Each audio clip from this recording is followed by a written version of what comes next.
I was born into this world with a father who hates my guts. You see, it's nuts. He used to beat me and repeat the same things every day with nothing more to say. I always thought, Dad, what's wrong? What did I do? He would say, go to your room. Because of you, I'm always stressed and can't rest. Every time he said I love you, in my eyes I saw a monster. He said that he loved my mom, but all he did was wrong her. I'd come home from school and hear the words, why didn't you clean this up before I got home? He got so mean and had us clean the house from up to down.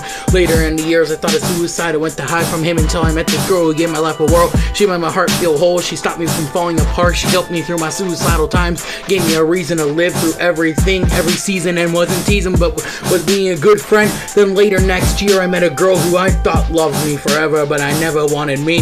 I saw the truth through her eyes and I knew it was all lies. I tried everything to please her, but it felt like I was chained to her. She never was my friend, so our relationship came to an end. Sometime after I had depression that was kicking my ass, a recession. I moved away in 2017 and went to school where I met my friend. I was never the quiet guy, maybe a little bit shy, but I tried to stay fine. Later in April, my father showed his true colors and left my mom in shudders.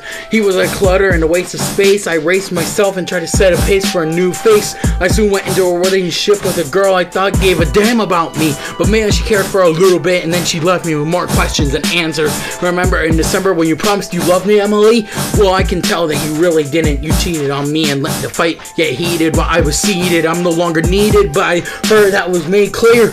2019 began somewhat smoothly. I had the girl of my dreams and was happy. I never felt crappy around her, but was left in a blur. Later in June is when I screwed up. I took her for granted and felt like an ass trying to leave the past behind me.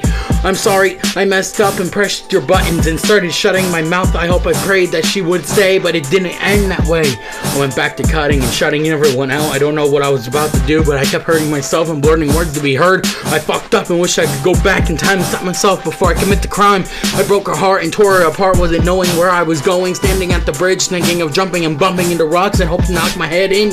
I thought I was going to do drugs, but what bugged me the most is the way that I tried to act badass. When 2020 started, she messaged me again and things were pretty well, but all hell broke loose when the coronavirus hit. Now I do more than anything to keep her happy.